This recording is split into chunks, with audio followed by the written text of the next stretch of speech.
Bismillahirrahmanirrahim. Assalamualaikum warahmatullahi wabarakatuh. Halo, apa kabar saudaraku semua dimanapun berada? Semoga hari ini kalian semua selalu dalam keadaan kesehatan, keselamatan, keberkahan dan bahagia selalu ya. Dan jangan lupa setiap hari kita harus pandai bersyukur atas nikmat Allah yang diberikan kepada kita semua. Amin, amin, amin, amin ya robbal alamin.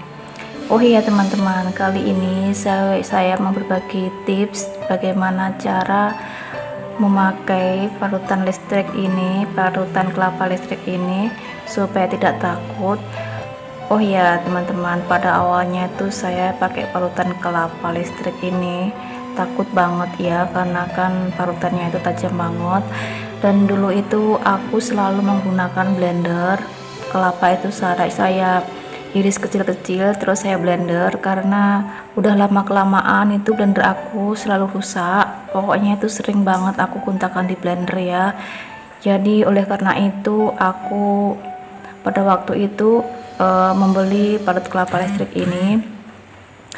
Dan awalnya saya juga nggak berani kan, saya minta bantuan ke Pak suami untuk memarutkan kelapa setiap saya mau membuat santan untuk masak ya. Dan pada akhirnya Pak suami itu nggak ada di rumah, jadi aku tuh harus terpaksa harus parut kelapa sendiri.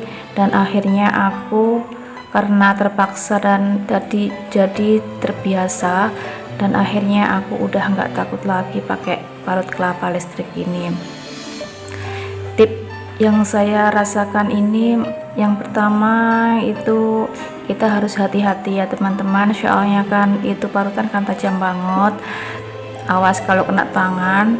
Dan yang kedua aku pakai sabut kelapa itu, pakai selaput kelapa itu setiap udah agak kecil gitu, jadi aku masukkan itu pakai sabut kelapa ya teman-teman.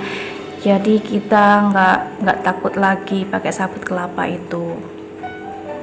So pasti pakai parutan kelapa ini memudahkan kita untuk berparut-parut kelapa ya teman-teman. Soalnya kan saya ini orang desa, jadi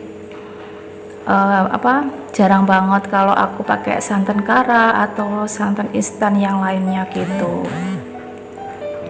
Dan ini aku lanjut untuk peras-peras kelapanya, untuk kita bisa mendapatkan santan yang lebih kental. So pasti kita perasnya itu harus kenceng ya teman-teman, supaya itu santannya itu, biasanya aku kalau masak itu pakai 2 santan ya teman-teman. Yang pertama itu pakai santan yang kental, kalau di tempat aku itu namanya kanil. Dan yang kedua aku tuh pakai santan tapi yang udah nggak begitu kental gitu. Jadi ini harus ditekan ya teman-teman, diperas-peras sampai santannya itu keluar, bener-bener keluar.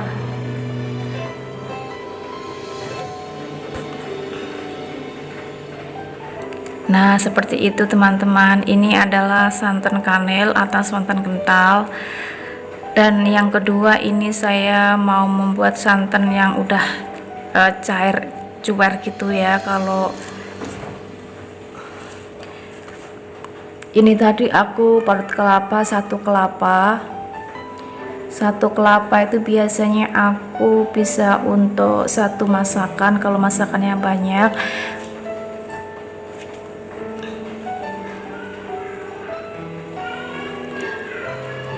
itu biasanya itu ya teman-teman, karena blender aku ini lagi rusak. Biasanya setelah di remas-remas itu terus di blender itu juga menghasilkan santan yang kental banget teman-teman.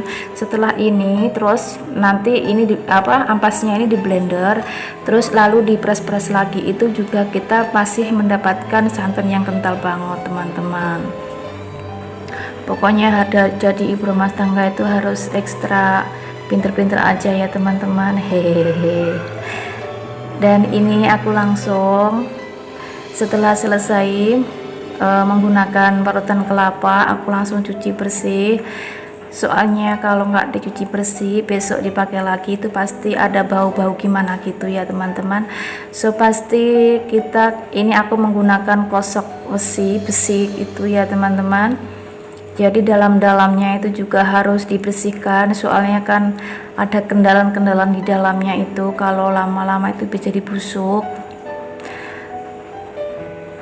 Ketika membersihkan jangan sampai terkena mesinnya ya teman-teman. Teman-teman terima kasih banyak sudah melihat video saya, semoga tip ini bermanfaat. Assalamualaikum warahmatullahi wabarakatuh, bye bye.